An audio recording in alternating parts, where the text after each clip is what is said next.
ਹਰ ਇੱਕ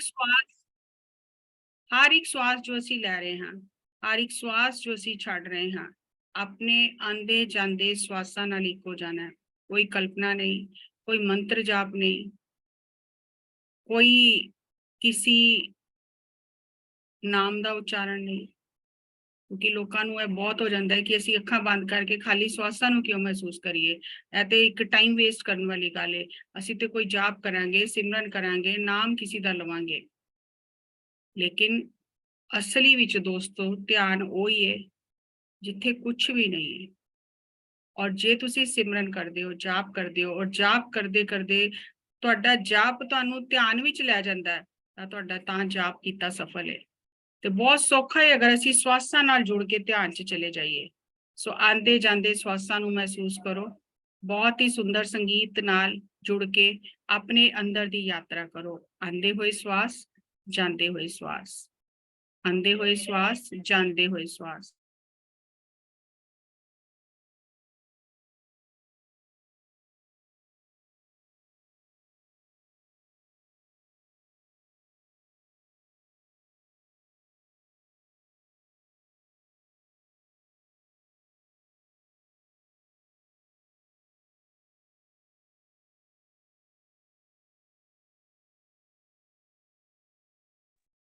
ਸੰਗੀਤ ਸਾਡੀ ਆਤਮਾ ਦਾ ਭੋਜਨ ਹੈ। ਸਾਰੀ ਸ੍ਰਿਸ਼ਟੀ ਦੀ ਭਾਸ਼ਾ ਸੰਗੀਤ ਹੈ। ਪੇੜ ਪੌਦੇ, ਪਸ਼ੂ ਪਕਸ਼ੀ ਸਭ ਸੰਗੀਤ ਦੀ ਭਾਸ਼ਾ ਨੂੰ ਜਾਣਦੇ ਹਨ। ਅਸੀਂ ਸੰਗੀਤ ਦੀ ਲੈ ਨਾਲ ਇੱਕ ਹੋ ਕੇ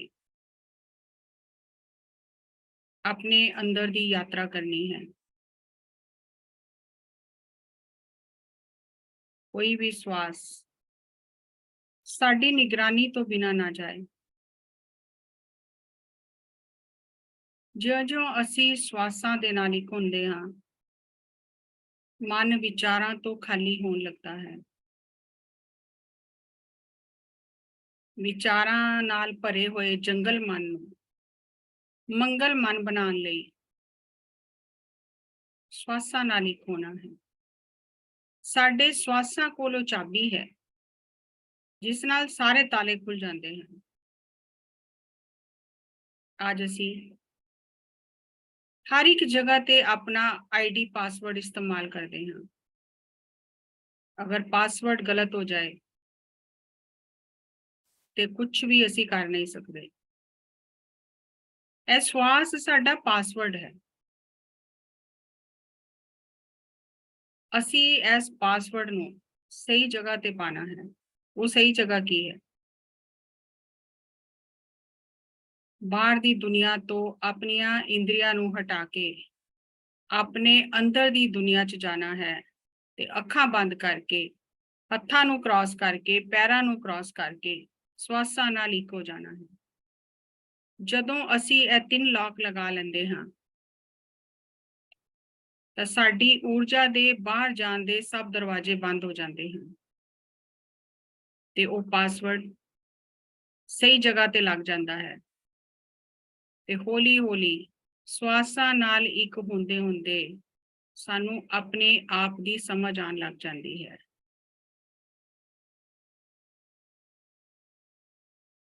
ਆਉਂਦੇ ਹੋਏ ਸਵਾਸ, ਜਾਂਦੇ ਹੋਏ ਸਵਾਸ,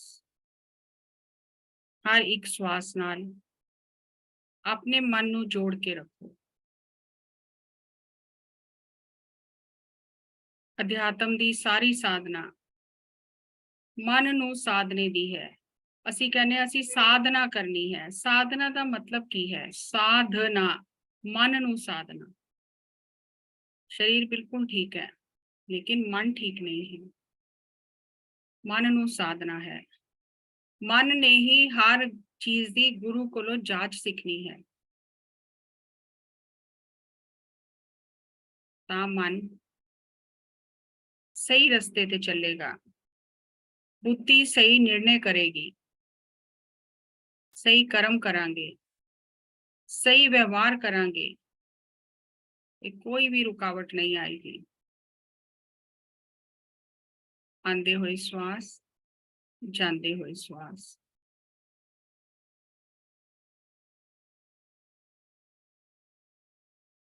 ਹਰ ਇੱਕ ਸਵਾਸ ਜੋ ਅਸੀਂ ਲੈ ਰਹੇ ਹਾਂ, ਹਰ ਇੱਕ ਸਵਾਸ ਜੋ ਅਸੀਂ ਛੱਡ ਰਹੇ ਹਾਂ, ਆਪਣੇ ਸਵਾਸਾਂ ਨਾਲ ਇੱਕ ਹੋ ਜਾਓ।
Last 1 minute.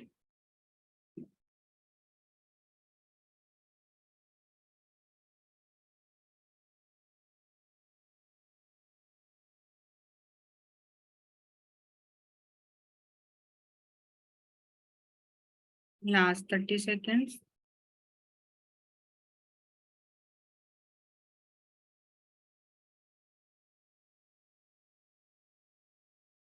Ten seconds. 9, 8, 7, 6, 5, 4, 3, 2, 1 0। हौली हौली अपने हत्थां नूं खोल के अपनियां अखां ते रखो 5 सेकंड लई।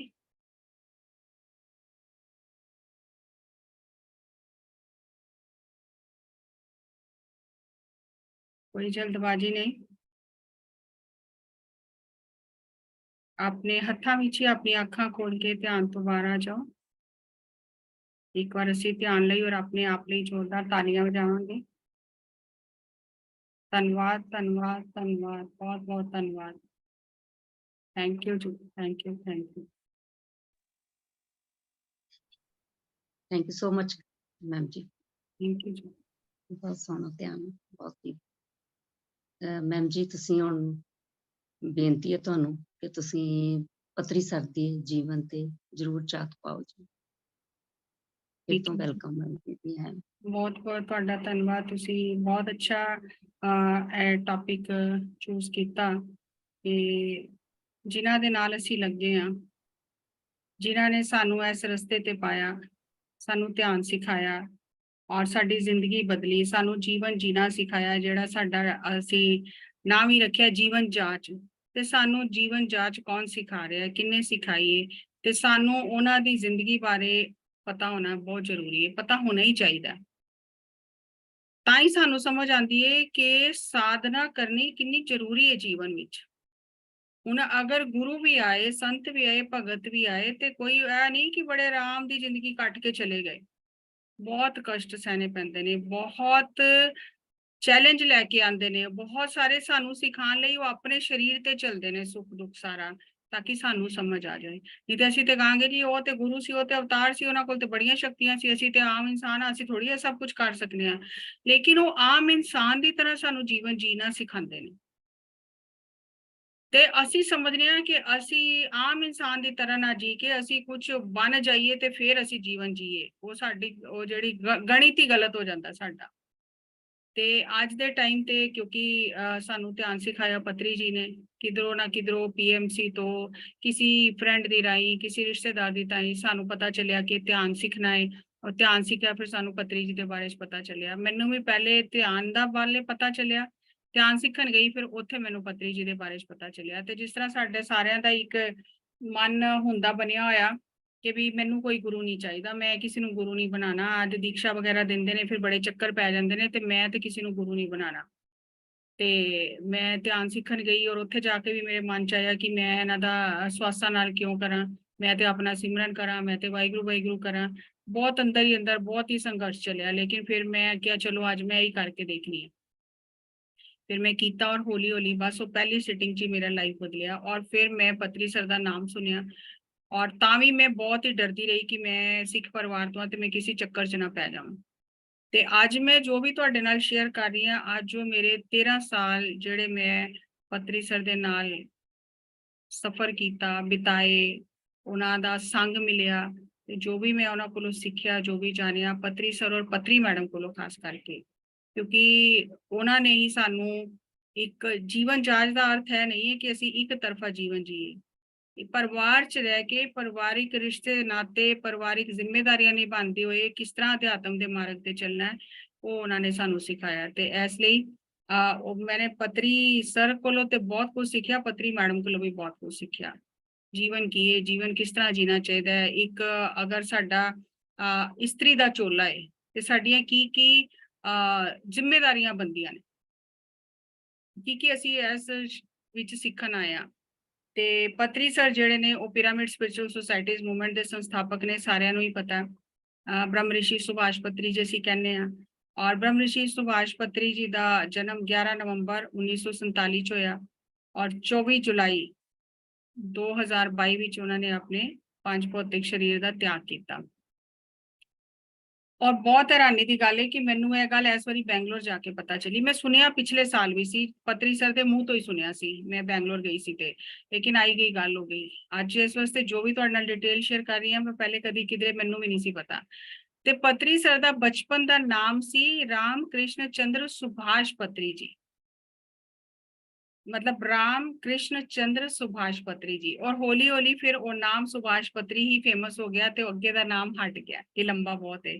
और पत्री मैडम कह रही कि ਉਹਨਾਂ ਦੇ ਫਾਦਰ ਨੇ ਇਸ ਗੱਲ ਤੇ ਬਹੁਤ ਹੀ ਮਤਲਬ ਜਿੱਦ ਪਕੜੀ ਰੱਖੀ ਕਿ ਕਾਰਡ ਜਿਹੜਾ ਵਿਆਹ ਦਾ ਉਹਦੇ ਤੇ ਪੂਰਾ ਨਾਮ ਛਪੇਗਾ ਤੇ ਉਹ ਕਾਰਡ ਤੇ ਪੂਰਾ ਹੀ ਨਾਮ ਛਪਿਆ ਰਾਮ ਕ੍ਰਿਸ਼ਨ ਚੰਦਰ ਸੁਭਾਸ਼ ਪਤਰੀ ਜੀ ਔਰ ਬਰਥ ਪਲੇਸ ਉਹਨਾਂ ਦਾ ਸ਼ੱਕਰ ਨਗਰ ਬੋਧਨ ਨਿਜ਼ਾਮਾਬਾਦ ਔਰ ਉਹਨਾਂ ਦੇ ਫਾਦਰ ਪੀਵੀ ਰਮਨਾ ਰਾਓ ਜੀ ਮਾਤਾ ਸਾਵਿਤਰੀ ਦੇਵੀ ਜੀ ਉਹਨਾਂ ਦੇ ਵੱਡੇ ਭਰਾ ਪੀਕੇ ਵੇਨੂ ਵਿਨੋਦ ਜੀ ਛੋਟੇ ਬ੍ਰਦਰ ਅਰਵਿੰਦ ਜੀ ਔਰ ਸਿਸਟਰ ਡਾਕਟਰ ਸੁਧਾ ਔਰ ਵਾਈਫ ਹੁਣ ਦੇਖੋ ਇੱਥੇ ਪਤਰੀ ਮੈਡਮ ਦਾ ਬਚਪਨ ਦਾ ਨਾਮ ਜਾਨਕੀ ਸਵਰਨਮਾਲਾ ਪਤਰੀ ਜੀ ਮਤਲਬ ਇੰਨੀ ਹੈਰਾਨੀ ਹੁੰਦੀ ਹੈ ਕੁਦਰਤ ਦਾ ਕੀ ਖੇਲ ਹੈ ਉਹਨਾਂ ਦਾ ਬਚਪਨ ਦਾ ਨਾਮ ਰਾਮ ਕ੍ਰਿਸ਼ਨ ਚੰਦਰ ਸੁਭਾਸ਼ ਪਤਰੀ ਔਰ ਪਤਰੀ ਮੈਡਮ ਦਾ ਨਾਮ ਜਾਨਕੀ ਸਵਰਨਮਾਲਾ ਪਤਰੀ ਤੇ ਪਤਰੀ ਮੈਡਮ ਨੇ ਦੱਸਿਆ ਕਿ ਜਿਸ ਟਾਈਮ ਉਹ ਭੈਣਾਂ ਸੀ 5 ਤੇ ਉਹ ਉਸ ਵੇਲੇ ਪਹਿਲੇ ਜ਼ਮਾਨੇ 'ਚ ਹੁੰਦਾ ਸੀ ਕਿ ਬੇਟਾ ਹੋ ਜਾਏ ਤੇ ਕਿਸੇ ਸੰਤ ਨੇ ਉਹਨਾਂ ਨੂੰ ਕਿਹਾ ਕਿ ਅਗਰ ਤੁਸੀਂ ਆਪਣੀ ਜਿਹੜੀ ਬੇਟੀ ਹੈ ਛੋਟੀ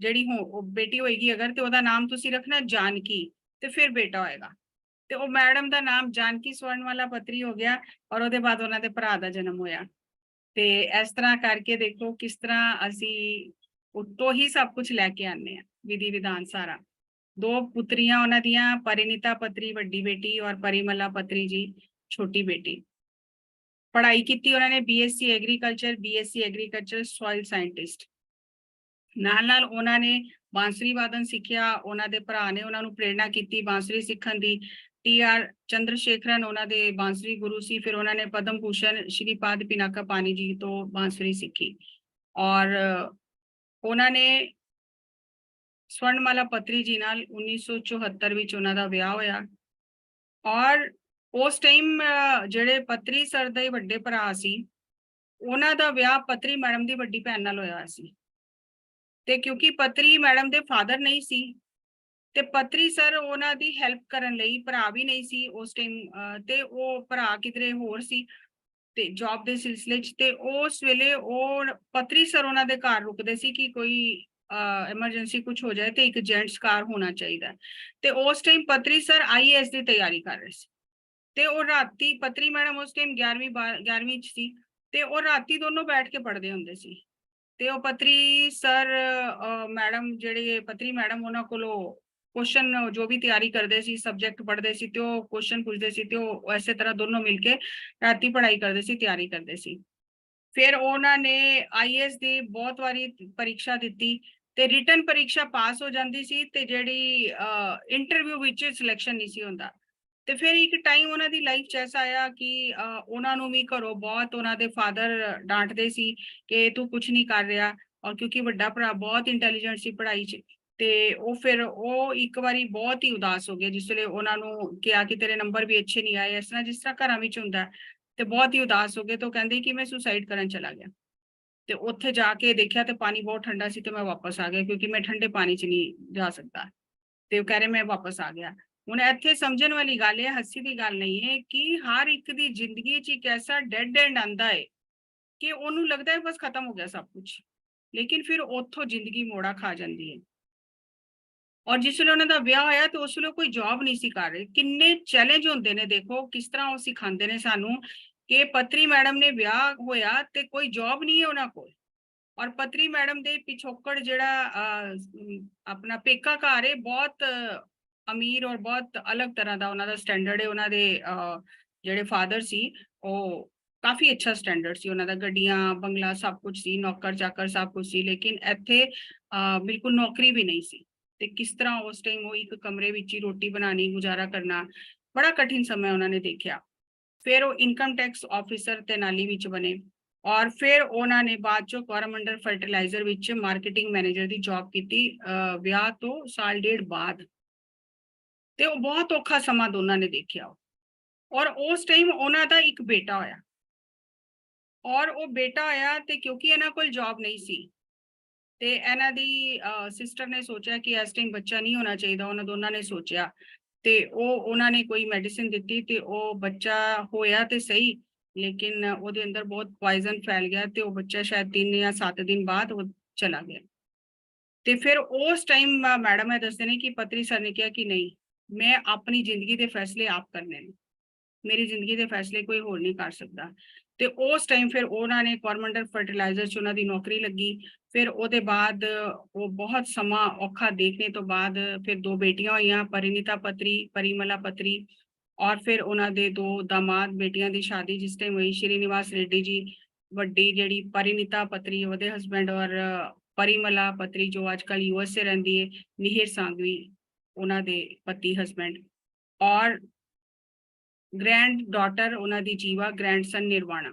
ਪਹਿਲੇ ग्रैंडसन ਹੋਇਆ ਨਿਰਵਾਣਾ, ਫਿਰ ग्रैंड डॉटर ਜੀਵਾ ਹੋਈ, ਔਰ USA ਰਹਿੰਦੇ ਨੇ, ਔਰ ਪਤਰੀ ਸਰ ਦੋਨੋਂ ਦੇ ਟਾਈਮ ਉੱਥੇ ਹੀ ਸੀ, USA 'ਚ ਹੀ ਸੀ। ਤੇ ਬਹੁਤ ਅੱਛਾ ਟਾਈਮ ਉਹਨਾਂ ਨੇ ਦੇਖਿਆ ਆਪਣੀ ਫੈਮਿਲੀ ਲਾਈਫ ਦਾ। 1979 ਵਿੱਚ ਕਿਉਂਕਿ ਬੁੱਕਸ ਬਹੁਤ ਪੜ੍ਹਦੇ ਸੀ, ਤੇ 1979 ਵਿੱਚ ਬੁੱਕ ਪੜ੍ਹ ਰਹੇ ਸੀ ਲੋਕ ਸੰਗਰਾਮਪਾ ਦੀ, ਯੂ ਫੋਰਐਵਰ, ਟੀ ਲੋਕ ਸੰਗਰਾਮਪਾ ਦੀ। ਔਰ ਉਹ ਬੁੱਕ ਸਵਾਲ ਬਹੁਤ ਸੀ ਉਹਨਾਂ ਦੇ ਅੰਦਰ, ਸਾਰੇ ਆਰਗੇਨਾਈਜੇਸ਼ਨ ਵਿੱਚ ਗਏ ਕਿ ਸੱਚ ਕੀ ਹੈ, ਸੱਚ ਦਾ ਪਤਾ ਚੱਲੇ। ਤੇ ਫਿਰ ਉਹਨਾਂ ਨੂੰ ਕਿਧਰੇ ਵੀ ਜਾ ਕੇ ਤਸੱਲੀ ਨਹੀਂ ਸੀ ਹੁੰਦੀ ਕਿ ਨਹੀਂ, ਅਗਰ ਸੱਚ ਇੱਕ ਹੈ ਤੇ ਫਿਰ ਅਲੱਗ-ਅਲੱਗ ਰਸਤੇ ਜਿਹੜੇ ਸਾਰੇ ਅਲੱਗ-ਅਲੱਗ ਚੀਜ਼ਾਂ ਦੱਸਦੇ ਨੇ, ਇਹ ਕਿਸ ਤਰ੍ਹਾਂ ਹੋ ਸਕਦਾ ਹੈ? ਸੱਚ ਤੇ ਇੱਕ ਹੈ, ਅਮੀਰ ਗਰੀਬ ਸਾਰਿਆਂ ਵਾਸਤੇ ਇੱਕ ਹੈ, ਤੇ ਕੋਈ ਪੈਸੇ ਲੈ ਕੇ ਦੱਸ ਰਿਹਾ, ਕੋਈ ਘੁਮਾ ਫਿਰਾ ਕੇ ਦੱਸ ਰਿਹਾ, ਤੇ ਉਹਨਾਂ ਨੂੰ ਸਾਰੇ ਸਾਨੂੰ ਲੱਗਦਾ ਹੈ ਕਿ ਬਸ ਪਤਰੀ ਸਰ ਨੇ ਆਨਾ ਪਾਨਾ ਸਤੀ ਧਿਆਨ ਸਿੱਖਿਆ ਔਰ ਸਿਖਾਤਾ, ਹੋ ਗਿਆ। ਨਹੀਂ, ਸਾਰੀ ਜਗ੍ਹਾ ਖੋਜ ਕਰਨ ਤੋਂ ਬਾਅਦ ਉਹਨਾਂ ਨੂੰ ਲੱਗਾ ਕਿ ਇਹ ਨਹੀਂ, ਕੁਝ ਹੋਰ ਹੈ, ਕੁਝ ਹੋਰ ਹੈ। ਫਿਰ ਇਹ ਬੁੱਕ ਪੜ੍ਹਦੇ ਪੜ੍ਹਦੇ ਇੱਕਦਮ ਹੀ ਉਹਨਾਂ ਨੂੰ ਆਪਣੇ ਅੰਦਰੋਂ ਪੂਰਾ ਜਿਹੜਾ ਜਿਸ ਤਰ੍ਹਾਂ ਕਹਿੰਦੇ ਨਾ ਪਰਦਾ ਖੁੱਲ ਗਿਆ ਕਿ ਮੈਂ ਕੀ ਕਰਨ ਆਇਆ, ਮੈਂ ਕੀ ਕਰਨਾ ਹੈ, ਮੇਰੀ ਜ਼ਿੰਦਗੀ ਦਾ ਲਕਸ਼ ਕੀ ਹੈ, ਮੈਂ ਕੋਈ ਨੌਕਰੀਆਂ ਕਰਨ ਨਹੀਂ ਆਇਆ। ਉਹ ਸਾਰਾ ਖੁੱਲ ਗਿਆ, ਤੇ ਮਤਲਬ ਉਹ ਕਹਿ ਰਹੇ ਮੈਂ ਇੱਕ ਸ਼ੇਰ ਦੀ ਤਰ੍ਹਾਂ ਬੈਠ ਗਿਆ, ਇਹ ਸਭ ਕੁਝ ਕ੍ਰਿਸਟਲ ਕਲੀਅਰ ਹੋ ਗਿਆ ਮੇਰੇ ਸਾਹਮਣੇ। ਔਰ ਉਹ ਪੜ੍ਹਦੇ ਪੜ੍ਹਦੇ ਉਹਨਾਂ ਨੂੰ ਇਹ ਬੁੱਕ ਪੜ੍ਹਦੇ ਪੜ੍ਹਦੇ ਪੂਰਾ ਆਤਮ ਗਿਆਨ ਬ੍ਰਹਮ ਗਿਆਨ ਜਿਹਨੂੰ ਕਹਿੰਦੇ ਉਹ ਹੋ ਗਿਆ। ਤੇ ਉਸ ਟਾਈਮ ਉਹਨਾਂ ਦੀ ਜੌਬ ਵੀ ਚੱਲ ਰਹੀ ਸੀ, ਉਹਨਾਂ ਨੇ ਬਹੁਤ ਵਾਰੀ ਕੋਸ਼ਿਸ਼ ਕੀਤੀ ਨੌਕਰੀ ਛੱਡਣ ਦੀ, ਕਿਉਂਕਿ ਉਹਨਾਂ ਨੂੰ ਪਤਾ ਚੱਲ ਗਿਆ ਉਹਨਾਂ ਨੇ ਕੀ ਕਰਨਾ, ਲੇਕਿਨ ਉਹ ਜਿਹੜੇ ਉਹਨਾਂ ਦੇ ਬੌਸ ਸੀ ਜਾਂ ਵੱਡਾ ਭਰਾ ਸੀ, ਉਹ ਉਹਨਾਂ ਨੂੰ ਨੌਕਰੀ ਛੱਡਣ ਨਹੀਂ ਸੀ ਦਿੰਦੇ। ਤੇ ਫਿਰ ਐਸੇ ਤਰ੍ਹਾਂ ਨੌਕਰੀ ਚੱਲਦੀ ਰਹੀ। ਹਰ ਕਿਸੇ ਨੂੰ ਹੁੰਦਾ ਕਿ ਬਸ ਮੈਂ ਅਧਿਆਤਮ ਤੇ ਆ ਗਿਆ ਤੇ ਮੈਂ ਛੱਡ ਛੁੱਟ ਕੇ ਸਭ ਕੁਝ ਐਸੇ ਪਾਸੇ ਲੱਗ ਜਾਵਾਂ, ਲੇਕਿਨ ਕੋਈ ਨਾ ਕੋਈ ਐਸਾ ਵਸੀਲਾ ਬਣ ਜਾਂਦਾ ਕਿ ਉਹ ਛੱਡਣਾ ਚਾਹੁੰਦੇ ਵੀ ਸੀ, ਕਈ ਵਾਰੀ ਰੈਜ਼ਿਗਨੇਸ਼ਨ ਦਿੱਤਾ ਲੇਕਿਨ ਨਹੀਂ ਹੋਇਆ। ਤੇ ਉਹਨਾਂ ਦੇ ਬੌਸ ਨੇ ਕਿਹਾ ਕਿ ਤੂੰ ਆਪਣੀ ਮਰਜ਼ੀ ਨਾਲ ਕੰਮ ਕਰ, ਲੇਕਿਨ ਤੇਰੇ ਬੱਚੇ ਨੇ ਛੋਟੇ, ਤੇ ਜੇ ਨੌਕਰੀ ਕਰ। ਤੇ ਉਹ ਫਿਰ ਜ਼ਿਆਦਾ ਟੂਰਿੰਗ ਤੇ ਰਹਿੰਦੇ ਸੀ, ਜ਼ਿਆਦਾ ਟੂਰ ਕਰਦੇ ਸੀ ਕਿਉਂਕਿ ਮਾਰਕੀਟਿੰਗ ਮੈਨੇਜਰ ਸੀ। ਤੇ 1982 ਵਿੱਚ 1982 ਵਿੱਚ ਉਹਨਾਂ ਨੇ ਇੱਕ ਬੁੱਕ ਪੜ੍ਹੀ, ਦ ਸੀਕ੍ਰੇਟ ਪਾਵਰ ਆਫ ਪਿਰਾਮਿਡ, ਤੇ ਉੱਥੋਂ ਉਹਨਾਂ ਨੂੰ ਪਿਰਾਮਿਡਸ ਦੇ ਬਾਰੇ ਚ ਪਤਾ ਚੱਲਿਆ। फिर ऐसे ऑथर ने एक और बुक लिखी, साइकिक पावर ऑफ पिरामिड। फिर पत्री सर ने छोटे छोटे पिरामिड बना के अपने कार बहुत एक्सपेरिमेंट किए, और वो पिरामिड की एनर्जी ਨੂੰ ਫਿਰ ਉਹਨਾਂ ਨੇ ਜਿਸ ਵੇਲੇ ਮਹਿਸੂਸ ਕੀਤਾ ਤੇ ਉਹਨਾਂ ਨੇ ਫਿਰ ਪਿਰਾਮਿਡ ਯੂਜ਼ ਕਰਨੇ ਸ਼ੁਰੂ ਕੀਤੇ। ਹੁਣ ਉਹ ਕਹਿੰਦੇ ਨੇ ਕਿ ਜਿਸ ਟਾਈਮ ਮੈਂ ਮਾਰਕੀਟਿੰਗ ਲਈ ਸੋਇਲ ਸਾਇੰਟਿਸਟ ਜਿਸ ਟਾਈਮ ਉਹ ਜਾਂਦੇ ਸੀ ਕਿਸਾਨਾਂ ਨੂੰ ਦੱਸਣ ਕਿ ਵੀ ਕੀ ਕਰਨਾ ਹੈ, ਕਿਸ ਤਰ੍ਹਾਂ ਕਰਨਾ ਹੈ, ਤੇ ਉਹ ਕਹਿ ਰਹੇ ਮੇਰੇ ਜਿਸ ਵੇਲੇ ਬੌਸ ਨੇ ਪਹਿਲੀ ਵਾਰੀ ਮੈਨੂੰ ਮਾਈਕ ਪਕੜਾਇਆ, ਤੇ ਮਾਈਕ ਜਿਸਨੇ ਮੈਨੂੰ ਪਕੜਾਇਆ ਤੇ ਕਹਿ ਰਹੇ ਮੇਰੇ ਕੋਲੋਂ ਬੋਲਿਆ ਹੀ ਨਹੀਂ ਗਿਆ ਪਹਿਲੀ ਵਾਰੀ, ਇੰਨੀ ਘਬਰਾਹਟ ਹੋਈ ਕਿ ਮੇਰੇ ਗਲੇ ਚੋਂ ਆਵਾਜ਼ ਹੀ ਨਹੀਂ ਨਿਕਲੀ। ਤੇ ਬੌਸ ਮੇਰਾ ਕਹਿੰਦਾ ਕਿ ਤੂੰ ਹੀ ਬੋਲਣਾ, ਤੂੰ ਹੀ ਦੱਸਣਾ, ਤੇ ਕਹਿ ਰਹੇ ਮੈਨੂੰ ਬਹੁਤ ਘਬਰਾਹਟ ਹੋਈ, ਇੱਕ ਵਾਰੀ ਦੋ ਵਾਰੀ, ਕਹਿ ਰਹੇ ਹੌਲੀ ਹੌਲੀ ਫਿਰ ਮੈਨੂੰ ਬੋਲਣਾ ਆ ਗਿਆ। ਤੇ ਉਹੀ ਫਾਰਮੂਲਾ ਉਹਨਾਂ ਨੇ ਸਾਡੇ ਤੇ ਅਪਣਾਇਆ ਕਿ ਮਾਈਕ ਪਕੜੋ ਆਪੇ ਬੋਲਣਾ ਆ ਜਾਏਗਾ। ਮਤਲਬ ਜੋ ਉਹਨਾਂ ਨੇ ਸਿੱਖਿਆ ਕੀਤਾ, ਫਿਰ ਸਾਨੂੰ ਉਸੇ ਤਰ੍ਹਾਂ ਹੀ ਟ੍ਰੇਨਿੰਗ ਦਿੱਤੀ ਤੇ ਸਾਨੂੰ ਉਹ ਸਾਰੀਆਂ ਚੀਜ਼ਾਂ ਉਹਨਾਂ ਨੇ ਸਿਖਾਈਆਂ ਕਰਾਈਆਂ।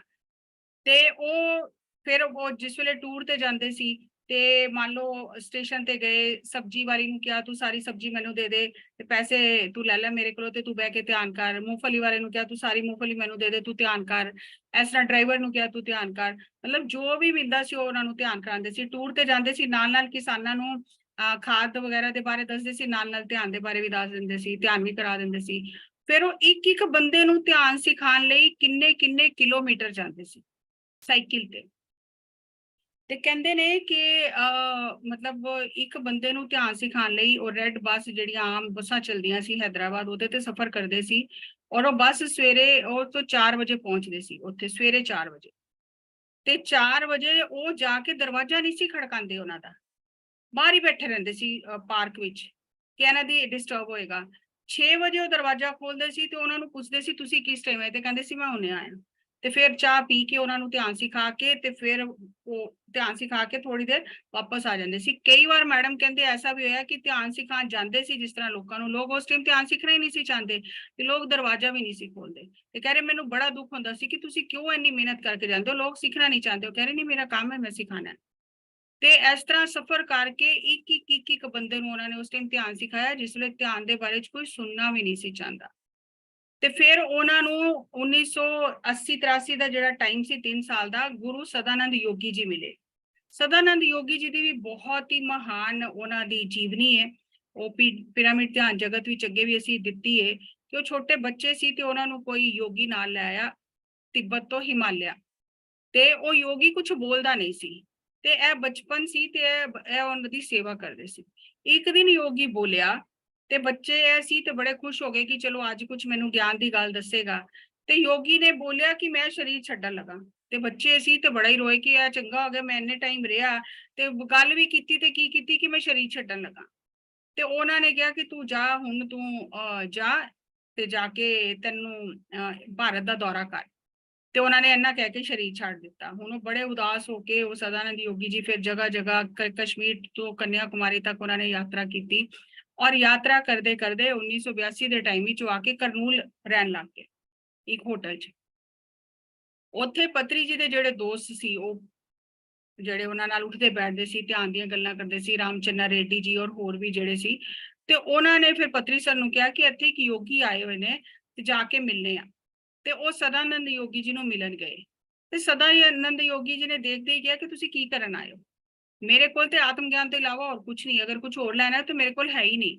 ਤੇ ਪਤਰੀ ਸਰ ਨੇ ਕਿਹਾ ਅਸੀਂ ਆਤਮ ਗਿਆਨ ਹੀ ਲੈਣਾ ਹੈ, ਸਾਨੂੰ ਉਹ ਹੀ ਚਾਹੀਦਾ ਹੈ। ਤੇ ਉਹਨਾਂ ਨੇ ਕਿਹਾ ਕੱਲ ਸਵੇਰੇ 4 ਵਜੇ ਆਣਾ। ਫਿਰ ਅਗਲੇ ਦਿਨ ਗਏ ਔਰ ਉਹ ਕਹਿੰਦੇ ਨੇ ਕਿ ਉਸ ਟਾਈਮ ਉਹਨਾਂ ਨੇ ਫਿਰ ਆਪਣੇ ਅੰਮ੍ਰਿਤ ਵਚਨਾਂ ਨਾਲ ਐਸੀ ਵਰਸ਼ਾ ਕੀਤੀ ਉਹਨਾਂ ਤੇ ਬ੍ਰਹਮ ਗਿਆਨ ਦੀ ਕਿ ਤਿੰਨੋਂ ਸਰੋਪਾਰ ਹੋ ਗਏ। ਤੇ ਉੱਥੋਂ ਪਤਰੀ ਜੀ ਉਹਨਾਂ ਦੀ ਸੇਵਾ ਕਰਨ ਲੱਗ ਗਏ ਔਰ ਉਹਨਾਂ ਨੇ ਪਤਰੀ ਸਰ ਨੂੰ 3 ਗੱਲਾਂ ਕਹੀਆਂ ਕਿ ਸੁਭਾਸ਼, ਕਰੋ ਜਾਂ ਮਰੋ, ਵਿੱਚ ਦਾ ਕੋਈ ਰਸਤਾ ਨਹੀਂ ਹੈ, ਡੂ ਔਰ ਡਾਈ। ਜੋ ਆਏ ਉਹਨੂੰ ਪਾ ਕੇ ਖੁਸ਼ ਨਹੀਂ ਹੋਣਾ ਤੇ ਜੋ ਜਾਏ ਉਹਦੇ ਲਈ ਦੁਖੀ ਨਹੀਂ ਹੋਣਾ। ਤੇ ਤੀਸਰਾ ਕਿਹਾ, ਮਾਸ ਪਿੰਡ ਨੂੰ ਮੰਤਰ ਪਿੰਡ ਬਣਾਉਣਾ ਹੈ ਕਿ ਜਿਸ ਤਰ੍ਹਾਂ ਸੀਤਾ ਮਾਤਾ ਅਗਨੀ 'ਚ ਪ੍ਰਵੇਸ਼ ਕੀਤੀ, ਅਗਨੀ ਜਲਾ ਨਹੀਂ ਸਕੀ, ਤੇ ਹਰ ਇੱਕ ਇਨਸਾਨ ਸਾਧਨਾ ਕਰਕੇ ਮਾਸ ਪਿੰਡ ਨੂੰ ਮੰਤਰ ਪਿੰਡ ਬਣਾ ਸਕਦਾ ਹੈ। ਤੇ ਬੰਦੇ ਨੇ ਸਾਧਨਾ ਕਰਕੇ ਮਾਸ ਪਿੰਡ ਨੂੰ ਮੰਤਰ ਪਿੰਡ ਬਣਾਉਣਾ ਹੈ। ਤੇ ਉਹ ਕਹਿੰਦੇ ਨੇ ਕਿ ਪਤਰੀ ਸਰ ਆਪ ਵੀ ਦੱਸਦੇ ਸੀ ਔਰ ਪਤਰੀ ਮੈਡਮ ਵੀ ਦੱਸਦੀ ਕਿ ਪਤਰੀ ਸਰ ਆਪਣੇ ਗੁਰੂ ਦੇ ਚਰਨਾਂ 'ਚ ਬੈਠੇ ਰਹਿੰਦੇ ਸੀ, ਕੁਝ ਨਹੀਂ ਸੀ ਬੋਲਦੇ, ਜੋ ਉਹ ਬੋਲਦੇ ਸੀ ਉਹ ਸੁਣ ਲੈਂਦੇ ਸੀ ਔਰ ਉਹਨਾਂ ਦੀ ਸੇਵਾ ਕਰਨੀ, ਉਹਨਾਂ ਨੂੰ ਖਾਣਾ ਪਹੁੰਚਾਣਾ, ਦਿਨੇ ਦੁਪਹਿਰੇ ਸਵੇਰੇ ਉਹਨਾਂ ਦੀ ਆਰਾਮ ਦਾ ਧਿਆਨ ਰੱਖਣਾ, ਔਰ ਜਿਸ ਵੇਲੇ ਟੂਰ ਤੇ ਜਾਂਦੇ ਸੀ ਆਂਦੇ ਸੀ ਤੇ ਫਿਰ ਉਹ ਸੇਵਾ ਵਿੱਚ ਚਲੇ ਜਾਂਦੇ ਸੀ। ਤੇ ਉਸ ਵੇਲੇ ਉਹਨਾਂ ਦੀ ਕੰਪਨੀ ਨੇ ਤਬਾਦਲਾ ਕੀਤਾ ਹੈਦਰਾਬਾਦ, ਤੇ ਉਹਨਾਂ ਨੇ ਸਾਫ਼ ਮਨਾ ਕਰਤਾ ਕਿ ਮੈਂ ਆਪਣੇ ਗੁਰੂ ਨੂੰ ਛੱਡ ਕੇ ਕਿਧਰੇ ਨਹੀਂ ਜਾਣਾ। ਉਹ ਜਿਹੜਾ 3 ਸਾਲ ਦਾ ਟਾਈਮ ਉਹਨਾਂ ਨੇ ਗੁਰੂ ਨਾਲ ਬਿਤਾਇਆ, ਔਰ ਉਸ ਟਾਈਮ ਕਹਿੰਦੇ ਕਿ ਮੈਡਮ ਕਹਿੰਦੀ ਕਿ ਮੈਂ ਬਹੁਤ ਵਧੀਆ ਪਲੰਗ ਖਰੀਦਿਆ ਪੈਸੇ ਜੋੜ ਜੋੜ ਕੇ, ਔਰ ਪਤਰੀ ਜੀ ਨੇ ਦੇਖਿਆ ਕਿ ਮੇਰੇ ਗੁਰੂ ਛੋਟੀ ਜੀ ਮੰਜੀ ਤੇ ਲੇਟਦੇ ਨੇ ਤੇ ਅੱਛਾ ਨਹੀਂ ਲੱਗਦਾ ਸੀ ਉਹਨਾਂ ਨੂੰ, ਤੇ ਉਹਨਾਂ ਨੇ ਉਹ ਪਲੰਗ ਜਾ ਕੇ ਸਦਾਨੰਦ ਯੋਗੀ ਜੀ ਦੇ ਕਮਰੇ 'ਚ ਵਿਛਾਤਾ। ਹੁਣ ਉਹ ਥੋੜਾ ਜਿਹਾ ਹੁੰਦਾ ਹੈ ਕਿ ਹਰ ਇੱਕ ਜੋ ਲੇਡੀ ਹੁੰਦੀ ਉਹਦਾ ਆਪਣੇ ਕੁਝ ਸੁਪਨੇ ਹੁੰਦੇ ਨੇ, ਕੁਝ ਹੁੰਦਾ, ਤੇ ਮੈਡਮ ਕਹਿ ਰਹੇ ਮੈਨੂੰ ਬਹੁਤ ਗੁੱਸਾ ਆਇਆ। ਤੇ ਜਿਸ ਵੇਲੇ ਪਤਰੀ ਸਰ ਟੂਰ ਤੇ ਗਏ ਤੇ ਮੈਡਮ ਨੇ ਉੱਥੇ ਕੋਈ ਹੋਰ ਪਲੰਗ ਲਿਆ ਕੇ ਵਿਛਾ ਦਿੱਤਾ ਤੇ ਉਹ ਆਪਣਾ ਪਲੰਗ ਵਾਪਿਸ ਲੈ ਕੇ ਆ ਗਏ। ਤੇ ਜਿਸ ਵੇਲੇ ਪਤਰੀ ਸਰ ਆਏ ਤੇ ਉਹਨਾਂ ਨੇ ਵੀ ਦੇਖਿਆ ਕੀ ਹੈ ਤੇ ਹੋ ਗਿਆ। ਫਿਰ ਉਹਨਾਂ ਨੇ ਨਵਾਂ ਪਲੰਗ ਲਿਆ ਕੇ ਦੇ ਦਿੱਤਾ ਗੁਰੂ ਨੂੰ। ਤੇ ਉਹ ਮੈਡਮ ਉਹ ਦੱਸਦੇ ਨੇ ਕਿ ਮੈਨੂੰ ਉਸ ਟਾਈਮ ਸਮਝ ਹੀ ਨਹੀਂ ਸੀ ਆਂਦਾ ਕਿ ਇਹ ਹੋ ਕੀ ਰਿਹਾ। ਮੈਨੂੰ ਲੱਗਦਾ ਸੀ ਕਿ ਬੱਚਿਆਂ ਨੂੰ ਛੱਡ ਕੇ ਚਲੇ ਜਾਣਗੇ ਤੇ ਕੀ ਹੋਏਗਾ, ਛੋਟੇ ਛੋਟੇ ਬੱਚੇ ਨੇ। ਤੇ ਉਸ ਟਾਈਮ ਮੈਡਮ ਵੀ ਜਾਂਦੇ ਸੀ ਸਦਾਨੰਦ ਯੋਗੀ ਜੀ ਕੋਲ, ਔਰ ਪਰਿਨੀਤਾ ਨੇ ਤੇ ਬਹੁਤ ਹੀ ਖੇਲੀ ਉਹਨਾਂ ਦੀ ਗੋਦ ਵਿੱਚ।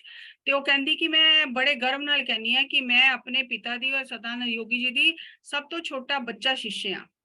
ਤੇ ਸਦਾਨੰਦ ਯੋਗੀ ਜੀ ਪਤਰੀ ਮੈਡਮ ਕਹਿੰਦੇ ਕਿ ਮੈਨੂੰ ਕਹਿੰਦੇ ਸੀ ਕਿ ਅੱਜ ਤੁਹਾਡੇ ਮਨ 'ਚ ਮੈਨੂੰ ਲੈ ਕੇ ਤੁਹਾਨੂੰ ਥੋੜਾ ਡਾਊਟ ਹੈ ਕਿ ਇਹ ਛੱਡ ਕੇ ਚਲਾ ਜਾਏਗਾ, ਸੰਨਿਆਸੀ ਬਣ ਜਾਏਗਾ, ਬੱਚਿਆਂ ਨੂੰ ਛੱਡ ਦੇਗਾ, ਸਮੇਂ ਆਏਗਾ ਤੁਹਾਡਾ ਡਾਊਟ ਕਲੀਅਰ ਹੋ ਜਾਏਗਾ, ਐਸਾ ਕੁਝ ਨਹੀਂ ਹੋਏਗਾ। ਲੇਕਿਨ ਕਿਉਂਕਿ ਇੱਕ ਬੰਦਾ ਡਰਦਾ ਹੈ ਕਿ ਪਤਾ ਨਹੀਂ ਕੀ ਹੋ ਜਾਏਗਾ, ਤੇ ਉਹ ਫਿਰ ਉਹਨਾਂ ਨੇ ਫਿਰ ਸਦਾਨੰਦ ਯੋਗੀ ਜੀ ਨੇ ਇੱਕ ਦਿਨ ਪਤਰੀ ਸਰ ਨੂੰ ਕਿਹਾ ਕਿ ਸੁਭਾਸ਼ ਮੈਂ ਸਰੀਰ ਛੱਡਣ ਲੱਗਾ, ਮੇਰੀ ਸਮਾਧੀ ਤਿਆਰ ਕਰੋ। ਤੇ ਫਿਰ ਪਤਰੀ ਸਰ ਨੇ ਨੰਦਵਰਮ ਵਿੱਚ ਉਹਨਾਂ ਦੀ ਸਮਾਧੀ ਤਿਆਰ ਕਰਾਈ, ਔਰ ਸਦਾਨੰਦ ਯੋਗੀ ਜੀ ਨੇ ਕਿਹਾ ਕਿ ਤੁਸੀਂ ਇੱਕ ਡਾਕਟਰ ਨੂੰ ਬੁਲਾ ਲਓ ਕਿਉਂਕਿ ਬਾਅਦ ਚੋਂ ਤੁਹਾਨੂੰ ਕੋਈ ਪਰੇਸ਼ਾਨੀ ਨਾ ਹੋਏ। ਤੇ ਜਿਹੜੇ ਇਹਨਾਂ ਦੇ ਗੁਰੂ ਸੀ ਬਾਂਸਰੀ ਵਾਦਕ ਜਿਹੜੇ ਪਦਮ ਸ਼੍ਰੀਪਦ ਪਿਨਾਕਾ ਪਾਣੀ, ਉਹ ਡਾਕਟਰ ਸਨ। ਤੇ ਫਿਰ ਉਹਨਾਂ ਨੂੰ ਬੁਲਾਇਆ ਤੇ ਇਹਨਾਂ ਤਿੰਨਾਂ ਦੇ ਸਾਹਮਣੇ ਉਹਨਾਂ ਨੇ ਸਰੀਰ ਛੋੜਿਆ, ਉਹਨਾਂ ਨੇ ਡੈਥ ਸਰਟੀਫਿਕੇਟ ਦਿੱਤਾ, ਔਰ ਫਿਰ ਜਾ ਕੇ ਨੰਦਵਰਮ ਵਿੱਚ ਉਹਨਾਂ ਦੀ ਸਮਾਧੀ ਬਣਾਈ ਔਰ ਉੱਥੇ ਉਹਨਾਂ ਦਾ ਮਹਾ ਸਮਾਧੀ ਦਿੱਤੀ ਉਹਨਾਂ ਨੂੰ। ਫਿਰ ਉਹਦੇ ਬਾਅਦ ਪਤਰੀ ਸਰ ਨੇ 1990 ਵਿੱਚ ਪਿਰਾਮਿਡ ਸਪਿਰਚੁਅਲ ਸੁਸਾਇਟੀ ਦੀ ਸਥਾਪਨਾ ਕੀਤੀ ਕਿਉਂਕਿ ਪਿਰਾਮਿਡ ਨਾਲ ਐਕਸਪੈਰੀਮੈਂਟ ਕਰ ਚੁੱਕੇ ਸੀ। ਤੇ ਪਿਰਾਮਿਡ ਸਪਿਰਚੁਅਲ ਸੁਸਾਇਟੀ ਦੀ ਸਥਾਪਨਾ ਕੀਤੀ। ਔਰ ਸਭ ਤੋਂ ਪਹਿਲੇ ਪਿਰਾਮਿਡ ਸਪਿਰਚੁਅਲ ਸੁਸਾਇਟੀ ਲਈ ਬਹੁਤ ਸੋਚ ਕੇ ਲੋਗੋ ਬਣਾਇਆ, ਤੇ ਲੋਗੋ ਵਿੱਚ ਉਹਨਾਂ ਨੇ ਲਿਖਿਆ એનર્ਜੀ, ਵਿਜ਼ਡਮ ਔਰ ਕੌਨਸ਼ੀਅਸਨੈਸ। ਅਸੀਂ ਇਹ ਤਿੰਨ ਮਿਲਾ ਕੇ, ਅਸੀਂ ਤਿੰਨ ਯੂਨਿਟ ਮਿਲਾ ਕੇ ਅਸੀਂ ਇੱਕ ਇਨਸਾਨ ਆ। ਔਰ ਵਿੱਚ ਇੱਕ ਬੰਦਾ ਬੈਠਾ ਹੋਇਆ ਜਿਹੜਾ ਧਿਆਨ ਕਰ ਰਿਹਾ ਹੈ, ਉਹੀ ਹੱਥਾਂ ਨੂੰ ਕ੍ਰਾਸ ਕਰਕੇ, ਪੈਰਾਂ ਨੂੰ ਕ੍ਰਾਸ ਕਰਕੇ, ਉਹਦੇ ਆਭਾ ਮੰਡਲ ਚਾਰੋਂ ਤਰਫ ਬਣਿਆ ਹੋਇਆ ਹੈ ਔਰ ਉਹਦੇ ਚੱਕਰਾਸ ਐਕਟੀਵੇਟ ਨੇ। ਔਰ ਜਿਹੜਾ ਸੂਰਜ ਹੈ, ਅੱਧਾ ਸੂਰਜ ਉਹਦੇ ਸਿਰ ਤੇ ਵੇ। ਅੱਧੇ ਸੂਰਜ ਦਾ ਮਤਲਬ ਹੈ ਕਿ ਧਰਤੀ ਤੇ ਆ ਕੇ ਅਸੀਂ ਕਦੀ ਵੀ ਪੂਰਾ ਸੱਚ ਨਹੀਂ ਜਾਣ ਸਕਦੇ। ਔਰ ਉਹਦੇ ਸਾਹਮਣੇ ਬੁੱਕ ਖੁੱਲੀ ਹੋਈ ਹੈ, ਕਿਉਂਕਿ ਪਤਰੀ ਸਰ ਸਵਾਦਿਆਂ ਨੂੰ ਬਹੁਤ ਹੀ ਮਹੱਤਤਾ ਦਿੰਦੇ ਨੇ। ਔਰ ਫਿਰ ਜਿਹੜਾ ਮੈਸੇਜ ਹੋਇਆ ਹੈ, be a light unto yourself, ਕਿ ਆਪਣੇ ਦੀਵੇ ਆਪ ਬਣੋ, ਕੋਈ ਕਿਸੇ ਨੂੰ ਰਸਤਾ ਨਹੀਂ ਦਿਖਾ ਸਕਦਾ। ਉਧਾਰ ਦੇ ਪ੍ਰਕਾਸ਼ ਤੇ ਕੋਈ ਨਹੀਂ ਚੱਲ ਸਕਦਾ, ਆਪਣੇ ਆਪ ਨੂੰ ਆਪ ਪ੍ਰਕਾਸ਼ਿਤ ਕਰੋ, ਸਵ ਪ੍ਰਕਾਸ਼ਿਤ ਹੋ ਜਾਓ। ਤੇ ਉਹ ਪਿਰਾਮਿਡ ਸਪਿਰਚੁਅਲ ਸੁਸਾਇਟੀ ਦੇ ਮੇਨ ਜਿਹੜੇ ਥੰਬ ਬਣਾਏ, ਆਧਾਰ ਸਤੰਭ ਬਣਾਏ ਸ਼ਾਕਾਹਾਰ, ਕਿ ਸਭ ਤੋਂ ਪਹਿਲੇ ਸ਼ਾਕਾਹਾਰੀ ਹੋਣਾ ਹੈ, ਫਿਰ ਮੈਡੀਟੇਸ਼ਨ ਧਿਆਨ ਕਰਨਾ ਹੈ, पिरामिड एनर्जी ਨੂੰ यूज करना है, सज्जन संगत ते करना है और स्वाध्याय करना है। और पत्री सर ने शाकाहार ਨੂੰ ਜਿੱਥੇ ਬਹੁਤ ਪ੍ਰਮੋਟ ਕੀਤਾ, ਲੇਕਿਨ ਇਹ ਨਹੀਂ ਕਿਹਾ ਕਿ ਅਗਰ ਸ਼ਾਕਾਹਾਰੀ ਨਹੀਂ ਹੋ ਤੇ ਧਿਆਨ ਨਹੀਂ ਕਰ ਸਕਦੇ। ਉਹਨਾਂ ਨੇ ਕਿਹਾ ਧਿਆਨ ਕਰੋ, ਆਪੇ ਤੁਹਾਡੀ ਆਤਮਾ ਜਾਗੇਗੀ, ਆਪੇ ਹੀ ਤੁਹਾਡੇ ਕੋਲੋਂ ਮਾਸਾਹਾਰ ਛੁੱਟ ਜਾਏਗਾ। ਤੇ ਇਹ ਉਹਨਾਂ ਨੇ ਕੋਰ ਜਿਹੜੇ ਸਤੰਭ, ਆਧਾਰ ਸਤੰਭ ਬਣਾਏ। ਔਰ ਕਿਸ ਲਈ ਬਣਾਏ? ਕਿ ਉਹਨਾਂ ਦਾ ਇਹ ਮੈਸੇਜ ਸੀ ਕਿ ਆਪਣੇ ਮਾਸਟਰ ਆਪ ਬਣੋ, ਕਿਸੇ ਦੇ ਚੇਲੇ ਬਣਨ ਦੀ ਲੋੜ ਨਹੀਂ ਹੈ, ਆਪਣੀ ਜ਼ਿੰਦਗੀ ਦੇ ਆਪ ਮਾਸਟਰ ਬਣੋ, ਆਪਣਾ ਰਿਮੋਟ ਆਪਣੇ ਹੱਥ ਵਿੱਚ ਰੱਖੋ। ਫਿਰ ਪਿਰਾਮਿਡ ਵੈਲੀ ਇੰਟਰਨੈਸ਼ਨਲ, ਜਿਹੜਾ ਬਿਲਕੁਲ ਜੰਗਲ ਸੀ, ਪਹਾੜ ਸੀ, ਜਿੱਥੇ ਕੋਈ ਸੋਚ ਵੀ ਨਹੀਂ ਸੀ ਸਕਦਾ, ਪੱਥਰ ਹੀ ਪੱਥਰ, ਉੱਥੇ ਫਿਰ ਉਹਨਾਂ ਨੇ ਜਗ੍ਹਾ, ਜਿਹੜੇ ਵੀ ਕੋਰ ਮੈਂਬਰ ਸੀ ਉਸ ਟਾਈਮ, ਉਹਨਾਂ ਨਾਲ ਮਿਲ ਕੇ ਜਗ੍ਹਾ ਦੇ ਕੇ ਉੱਥੇ ਬਹੁਤ ਸੁੰਦਰ ਇੱਕ ਪਿਰਾਮਿਡ ਵੈਲੀ ਇੰਟਰਨੈਸ਼ਨਲ ਬਣਾਇਆ, ਜਿਹੜਾ ਹੈੱਡਕੁਆਟਰ ਹੈ ਪਿਰਾਮਿਡ ਸਪਿਰਚੁਅਲ ਸੁਸਾਇਟੀ ਦਾ, ਇੰਟਰਨੈਸ਼ਨਲ ਹੈੱਡਕੁਆਟਰ। ਫਿਰ ਉਹਦੇ ਬਾਅਦ ਖੜਤਾਲ ਵਿੱਚ ਮਹੇਸ਼ਵਰਾ ਮਹਾ ਪਿਰਾਮਿਡ ਬਣਾਇਆ। ਪਿਰਾਮਿਡ ਜਿਹੜਾ ਵੈਲੀ, ਪਿਰਾਮਿਡ ਵੈਲੀ ਦਾ ਇਹ ਪਿਰਾਮਿਡ ਮੈਤਰੇय ਬੁੱਧਾ ਪਿਰਾਮਿਡ, ਉਹ 160 ਬਾਈ 160 ਦਾ ਪਿਰਾਮਿਡ ਹੈ। ਔਰ ਜਿਹੜਾ हैदराबाद ਦਾ ਪਿਰਾਮਿਡ 180 ਬਾਈ 180 ਦਾ ਪਿਰਾਮਿਡ ਹੈ, ਜਿੱਥੇ 7000 ਲੋਕ ਬੈਠ ਕੇ ਧਿਆਨ ਕਰ ਸਕਦੇ ਨੇ। ਫਿਰ ਪਤਰੀ ਸਰ ਨੇ ਵੱਡੇ ਵੱਡੇ ਪ੍ਰੋਗਰਾਮ ਕਰਨੇ ਸ਼ੁਰੂ ਕੀਤੇ, ਧਿਆਨ ਮਹਾਯੱਗ ਕੀਤੇ, ਧਿਆਨ ਯੱਗ ਕੀਤੇ। ਫਿਰ ਉਹਨਾਂ ਨੇ ਧਿਆਨ ਮਹਾਚक्र ਸ਼ੁਰੂ ਕੀਤੇ, ਬੁੱਧ ਪੂਰਨਿਮਾ ਸੈਲੀਬ੍ਰੇਟ ਕਰਨੀ ਸ਼ੁਰੂ ਕੀਤੀ। ਔਰ 2010 ਤੋਂ ਪਹਿਲੇ ਧਿਆਨ ਯੱਗ ਹੁੰਦੇ ਸੀ। ਫਿਰ ਉਹਦੇ ਬਾਅਦ 2010 ਤੋਂ ਮੈਂ ਜੁਆਇਨ ਕੀਤਾ ਤੇ ਅਮਰਾਵਤੀ ਵਿੱਚ ਪਹਿਲਾ ਧਿਆਨ ਮਹਾਚक्र ਹੋਇਆ। ਮੈਂ ਅਮਰਾਵਤੀ ਦਾ ਵੀ ਅਟੈਂਡ ਕੀਤਾ, ਵਿਸ਼ਾਖਾਪਟਨਮ ਦਾ ਵੀ, ਕਰਤਾਲ ਦਾ ਵੀ ਅਟੈਂਡ ਕੀਤਾ। ਜਿਸ ਵੇਲੇ 2012 ਚ ਬੜਾ ਰੌਲਾ ਪਿਆ ਸੀ ਕਿ ਧਰਤੀ ਖਤਮ ਹੋ ਜਾਏਗੀ, 2012 ਬਸ ਅੰਤ ਹੋ ਜਾਏਗਾ, ਇਹ ਸਭ ਚੀਜ਼। ਤੇ ਉਸ ਟਾਈਮ ਪਤਰੀ ਸਰ ਨੇ ਕਿਹਾ ਕਿ ਮੈਂ ਸਾਰਿਆਂ ਨੂੰ ਰਾਤੀ 31 ਤਰੀਕ ਰਾਤੀ ਸਰਪ੍ਰਾਈਜ਼ ਦਿਆਂਗਾ। ਤੇ ਸਾਰੇ ਬੜੇ ਹੈਰਾਨ ਕਿ ਸਰਪ੍ਰਾਈਜ਼ ਦੇਣਗੇ। ਬੜਾ ਦਿਮਾਗ ਲਗਾਇਆ ਸਾਰਿਆਂ ਨੇ, ਬੜਾ ਦਿਮਾਗ ਲਗਾਇਆ ਕਿ ਸਰ ਕੀ ਸਰਪ੍ਰਾਈਜ਼ ਦੇਣਗੇ। ਕਹਿ ਰਹੇ 2012 ਵਿੱਚ ਕਾਸਮਿਕ ਸੈਲੀਬ੍ਰੇਸ਼ਨ ਹੋਏਗਾ, ਪਾਰਟੀ ਹੋਏਗੀ, ਪਰ ਤੁਹਾਨੂੰ ਸਾਰਿਆਂ ਨੂੰ ਸਰਪ੍ਰਾਈਜ਼ ਦਿਆਂਗਾ ਤੇ ਤੁਸੀਂ ਪਛਾਣ ਲੋਗੇ। ਤੇ ਸਾਰੇ ਕਹਿਣ ਲੱਗੇ ਕਿ ਦੇਖਦੇ ਹਾਂ ਹੁਣ ਕੀ ਹੁੰਦਾ। ਤੇ ਰਾਤੀ 12 ਵਜੇ ਪਤਰੀ ਸਰ ਸਟੇਜ ਤੇ ਆਏ ਇਸ ਰੂਪ ਵਿੱਚ, ਜੀਨਸ ਟੀ-ਸ਼ਰਟ ਪਾ ਕੇ, ਕਿਉਂਕਿ ਪਹਿਲੇ ਜੀਨਸ ਟੀ-ਸ਼ਰਟ ਪਾਉਂਦੇ ਸੀ ਜਿਸ ਵੇਲੇ ਜੌਬ ਕਰਦੇ ਸੀ। ਫਿਰ ਉਹਨਾਂ ਨੇ ਛੱਡ ਦਿੱਤੀ, ਕੁੜਤਾ ਪਜਾਮਾ ਪਾਣਾ ਸ਼ੁਰੂ ਕਰਤਾ। ਕਈ ਸਾਲਾਂ ਬਾਅਦ ਇਸ ਰੂਪ ਵਿੱਚ ਫਿਰ ਸਟੇਜ ਤੇ ਆਏ। ਖੂਬ ਹੰਗਾਮਾ ਹੋਇਆ ਸਰ ਨੂੰ ਦੇਖ ਕੇ ਸਾਰਿਆਂ ਨੇ, ਤੇ ਇਹ ਸਰਪ੍ਰਾਈਜ਼ ਦਿੱਤਾ ਸਰ ਨੇ। ਔਰ ਫਿਰ ਉਹਦੇ ਬਾਅਦ ਪੂਰੀ ਧਿਆਨ ਮਹਾਚक्र ਹੋਇਆ, ਵੱਡੇ ਵੱਡੇ ਪ੍ਰੋਗਰਾਮ ਹੋਣੇ ਸ਼ੁਰੂ ਹੋਏ। ਫਿਰ ਨਾਰਥ ਵਿੱਚ ਵੱਡੇ ਵੱਡੇ ਪ੍ਰੋਗਰਾਮ ਦਿੱਲੀ ਚ ਹੋਏ, ਫਿਰ ਦਿੱਲੀ ਹੋਇਆ, ਦੇਹਰਾਦੂਨ ਹੋਇਆ। ਫਿਰ ਉਹਦੇ ਬਾਅਦ ਰਿਸ਼ੀਕੇਸ਼ ਪ੍ਰੋਗਰਾਮ ਹੋਣੇ, ਬੁੱਧ ਪੂਰਨਿਮਾ ਮਨਾਈ ਗਈ, ਧਿਆਨ ਮਹਾਕੁੰਭ ਮਨਾਇਆ ਗਿਆ। ਜੈਪੁਰ ਵਿੱਚ ਸਵ ਅਨੁਭਵ ਇੱਕ ਯੂਥ ਕਾਨਫਰੰਸ ਹੋਈ। ਵਾਰਾਣਸੀ ਵਿੱਚ ਮਹਾ ਸੰਮੇਲਨ ਮਨਾਇਆ ਗਿਆ। ਪਤਰੀ ਸਰ ਨੂੰ ਉਹਨਾਂ ਦੇ ਅਥਕ, ਜਿਹੜੀ ਉਹਨਾਂ ਨੇ ਇੰਨੇ ਦਿਨ ਰਾਤ ਇਸ ਸੁਸਾਇਟੀ ਨੂੰ ਔਰ ਮਾਨਵਤਾ ਨੂੰ ਰਸਤਾ ਦਿਖਾਉਣ ਲਈ ਜੋ ਉਹਨਾਂ ਨੇ ਕੰਮ ਕੀਤੇ, ਉਹਦੇ ਲਈ ਉਹਨਾਂ ਨੂੰ ਅਲੱਗ-ਅਲੱਗ ਆਰਗੇਨਾਈਜੇਸ਼ਨ ਜਿਹੜੀਆਂ ਸੀ ਉਹਨਾਂ ਨੇ ਅਵਾਰਡ ਵੀ ਦਿੱਤੇ। ਧਿਆਨ ਵਿਸ਼ਾਰਦ ਅਵਾਰਡ ਮਿਲਿਆ ਉਹਨਾਂ ਨੂੰ, ਲਾਈਫ ਟਾਈਮ ਅਚੀਵਮੈਂਟ ਅਵਾਰਡ ਮਿਲਿਆ, Guinness book of world record ਨੇ ਉਹਨਾਂ ਨੂੰ ਇਨਾਮ ਦਿੱਤਾ, ਔਰ ਸਪੀਕਿੰਗ ਟਰੀ ਨੇ ਉਹਨਾਂ ਨੂੰ ਗੁੱਡ ਕਰਮਾ ਅਵਾਰਡ ਦਿੱਤਾ। ਔਰ ਜਿਹੜੀ ਮਹਾਬੋਧੀ ਇੰਟਰਨੈਸ਼ਨਲ ਸੰਸਥਾ ਹੈ ਉਹਨਾਂ ਨੇ ਉਹਨਾਂ ਨੂੰ ਅਵਾਰਡ ਦਿੱਤਾ। ਔਰ ਇੱਕ ਭੋਪਾਲ ਦੀ ਸੰਸਥਾ ਹੈ ਓਜਸਵਿਨੀ, ਉਹਨੇ ਪਤਰੀ ਸਰ ਨੂੰ ਅਰਧਨਾਰੀਸ਼ਵਰ ਅਵਾਰਡ ਦਿੱਤਾ। ਉਹ ਅਵਾਰਡ ਐਸਾ ਹੈ ਕਿ ਜਿਹੜਾ ਹਸਬੈਂਡ ਵਾਈਫ ਦੋਨਾਂ ਨੂੰ ਮਿਲ ਆਉਂਦੇ ਨੇ, ਦੋਨੋਂ ਸਟੇਜ ਤੇ ਆਉਂਦੇ ਨੇ, ਜਿਨ੍ਹਾਂ ਦੋਨਾਂ ਨੇ ਸਮਾਜ ਦਾ ਕਲਿਆਣ ਲਈ ਬਹੁਤ ਕੰਮ ਕੀਤੇ ਹੁੰਦੇ ਨੇ, ਮੇਲ ਫੀਮੇਲ એનર્ਜੀ ਦਾ ਜਿਨ੍ਹਾਂ ਦੇ ਅੰਦਰ ਬੈਲੈਂਸ ਹੁੰਦਾ ਹਸਬੈਂਡ ਵਾਈਫ ਵਿੱਚ, ਉਹਨਾਂ ਨੂੰ ਇਹ ਅਵਾਰਡ ਮਿਲਦਾ ਹੈ। ਤੇ ਜਿਹੜਾ CM ਸੀ ਉੱਥੇ ਦਾ MP ਦਾ, ਉਹਨੇ ਪਤਰੀ ਸਰ ਨੂੰ ਅਰਧਨਾਰੀਸ਼ਵਰ ਅਵਾਰਡ ਦਿੱਤਾ। फिर ब्रह्म कुमारीज ने डिजिटली जिस टाइम होया प्रोग्राम, उन्होंने स्टार 2020 ਦਾ ਅਵਾਰਡ ਪੱਤਰੀ ਸਰ ਨੂੰ ਦਿੱਤਾ। ਇਸ ਤਰ੍ਹਾਂ ਬਹੁਤ ਅਵਾਰਡ ਮਿਲੇ। ਅਗਰ ਨਾਮ ਲਿਆ ਜਾਏ ਤੇ ਪੱਤਰੀ ਸਰ ਦੇ ਹਿਸਾਬ ਨਾਲ ਅਵਾਰਡ ਤੇ ਕੁਝ ਵੀ ਮਾਇਨੇ ਨਹੀਂ ਰੱਖਦੇ। ਔਰ ਸਾਰੇ ਮਾਸਟਰਸ ਨੇ ਮਿਲ ਕੇ ਉਹਨਾਂ ਨੂੰ ਬ੍ਰਹਮ ਰਿਸ਼ੀ ਦੀ ਉਪਾਧੀ ਦਿੱਤੀ। ਪੱਤਰੀ ਸਰ ਨੇ ਬਹੁਤ ਸਾਰੇ ਪਸ਼ੂ ਜਗਤ ਦੀ ਪੁਕਾਰ ਨੂੰ ਸੁਣ ਕੇ ਸ਼ਾਕਾਹਾਰ ਰੈਲੀਆਂ ਬਹੁਤ ਕੱਢੀਆਂ। ਔਰ ਪੱਤਰੀ ਸਰ ਨੇ ਕਿਹਾ ਕਿ ਮੇਰੀ ਇੱਕੋ ਇੱਕ ਇੱਛਾ ਹੈ। ਮੈਂ ਬਹੁਤ ਕੋਸ਼ਿਸ਼ ਕੀਤੀ ਕਿ ਉਹ ਮੈਨੂੰ ਮਿਲ ਜਾਏ, ਲੇਕਿਨ ਉਹ ਮੈਨੂੰ ਵੈਬਸਾਈਟ ਤੇ ਮਿਲਿਆ ਨਹੀਂ। ਇਹ ਵਾਲਾ ਮੈਂ ਤੁਹਾਨੂੰ ਵੈਸੇ ਪੜ੍ਹ ਕੇ ਸੁਣਾ ਦਿੰਨੀ ਆ। ਮੇਰੀ ਇੱਕੋ ਇੱਕ ਇੱਛਾ, ਇੱਕੋ ਇੱਕ ਕਾਰਜ, ਇੱਕੋ ਇੱਕ ਉਦੇਸ਼, ਮੇਰਾ ਇੱਕੋ ਇੱਕ ਸੁਪਨਾ ਹੈ, ਸੰਪੂਰਨ ਮਨੁੱਖਤਾ ਪਾਪ ਮੁਕਤ ਮਾਨਵਤਾ ਹੋ ਜਾਵੇ। ਜਦੋਂ ਤੱਕ ਇਸ ਧਰਤੀ ਉੱਤੇ ਹਰ ਇੱਕ ਵਿਅਕਤੀ ਸ਼ਾਕਾਹਾਰੀ ਨਹੀਂ ਬਣ ਜਾਂਦਾ, ਮੇਰਾ ਉਦੇਸ਼ ਇਸ ਧਰਤੀ ਤੋਂ ਖਤਮ ਨਹੀਂ।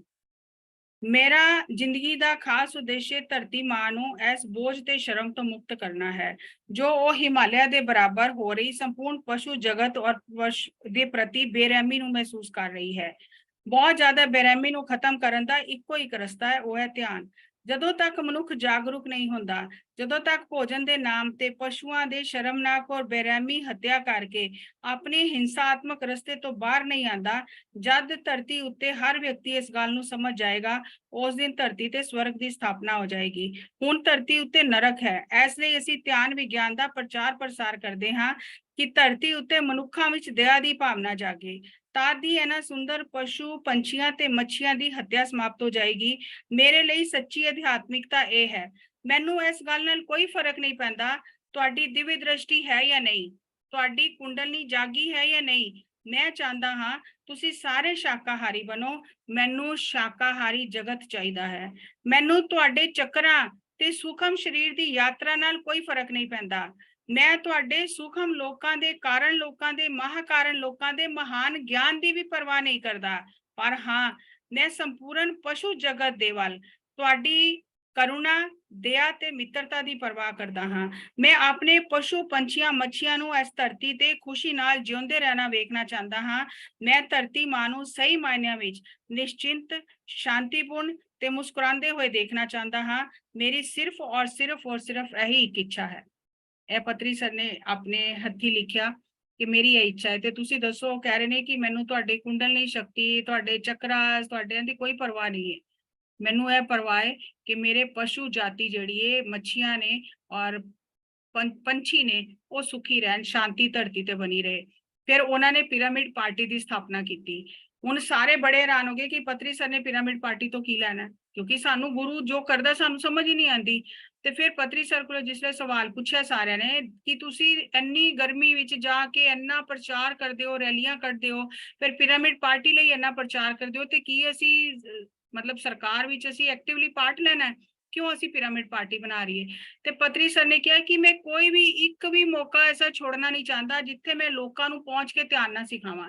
ਐਸੇ ਬਹਾਨੇ, ਪਾਰਟੀ ਦੇ ਬਹਾਨੇ, ਇਲੈਕਸ਼ਨ ਦੇ ਬਹਾਨੇ ਲੋਕ ਇਕੱਠੇ ਹੁੰਦੇ ਨੇ ਤੇ ਅਸੀਂ ਉਹਨਾਂ ਨੂੰ ਧਿਆਨ ਸਿਖਾ ਦਿੰਦੇ ਹਾਂ। ਪਾਰਟੀ ਕੋਈ ਵੀ ਰੂਲ ਕਰੇ ਉਹਦੇ ਨਾਲ ਕੋਈ ਮਤਲਬ ਨਹੀਂ ਹੈ। ਸਾਡਾ ਕੰਮ ਹੈ ਧਿਆਨ ਪ੍ਰਚਾਰ ਕਰਦੇ ਰਹਿਣਾ, ਔਰ ਧਿਆਨ ਪ੍ਰਚਾਰ ਦਾ ਕੋਈ ਵੀ ਮੌਕਾ ਜਿੱਥੇ ਲੋਕ ਇਕੱਠੇ ਹੁੰਦੇ ਨੇ ਉਹ ਅਸੀਂ ਨਹੀਂ ਛੋੜਨਾ। ਤੇ ਇਹ ਤੇ ਇੱਕ ਬਹਾਨਾ ਹੈ ਪਿਰਾਮਿਡ ਪਾਰਟੀ ਦਾ ਕਿ ਪਾਰਟੀ ਦੇ ਨਾਮ ਤੇ ਅਸੀਂ ਧਿਆਨ ਪ੍ਰਚਾਰ ਕਰ ਰਹੇ ਹਾਂ।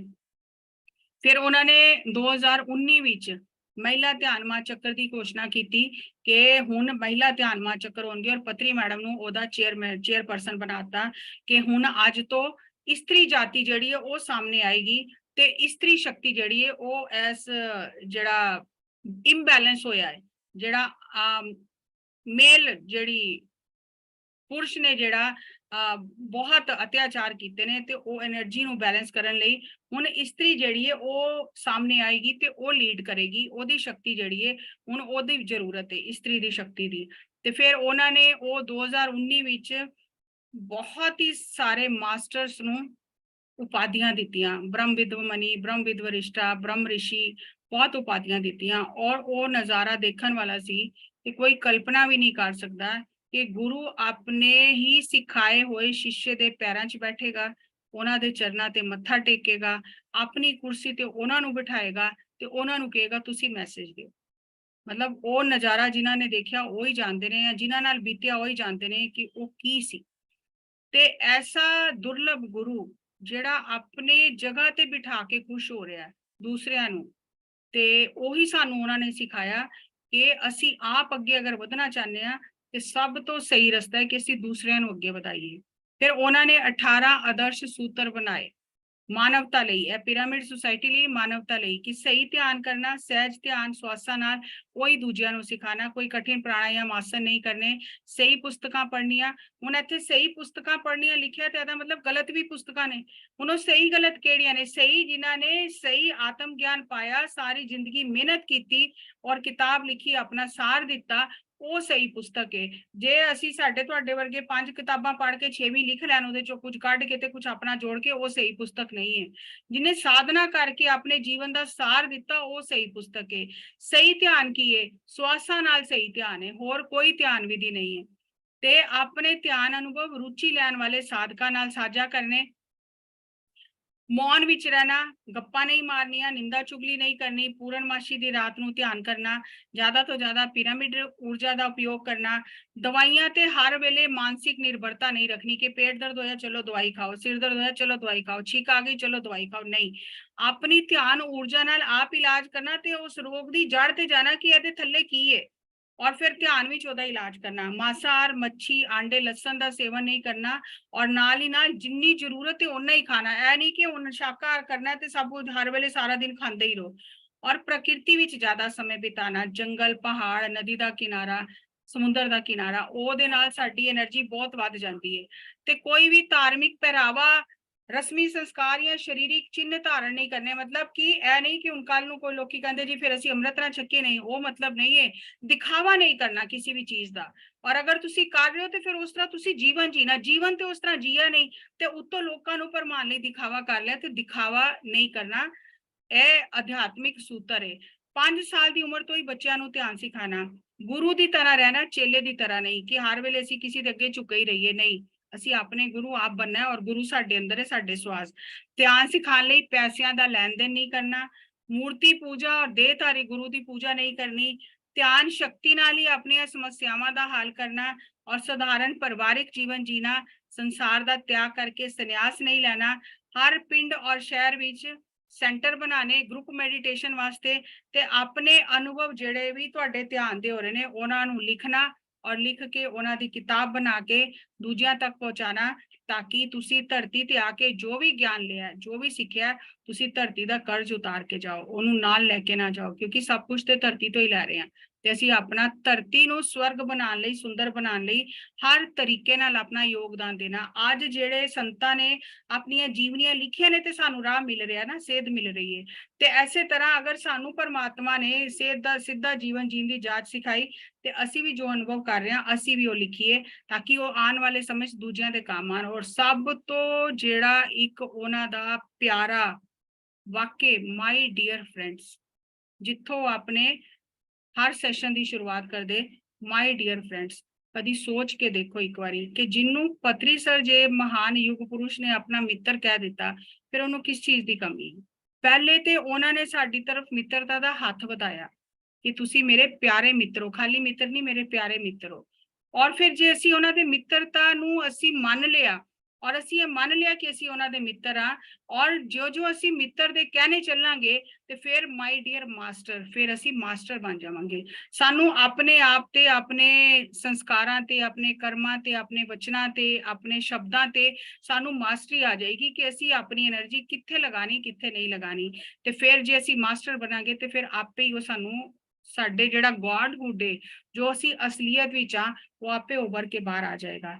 ਤੇ ਹਮੇਸ਼ਾ ਹਰ ਯੁੱਗ ਵਿੱਚ ਜਿਹੜੇ ਵੀ ਸੰਤ ਆਉਂਦੇ ਨੇ, ਉਹ ਆਪਣਾ ਮਿੱਤਰਤਾ ਦਾ ਹੱਥ ਵਧਾਉਂਦੇ ਨੇ, ਕਿਉਂਕਿ ਮਿੱਤਰ ਤੇ ਕੋਈ, ਜਿਹਨੂੰ ਮਿੱਤਰ ਬਣਾ ਲਿਆ ਉੱਥੇ ਕੋਈ ਪਰਦਾ ਨਹੀਂ ਰਹਿ ਜਾਂਦਾ।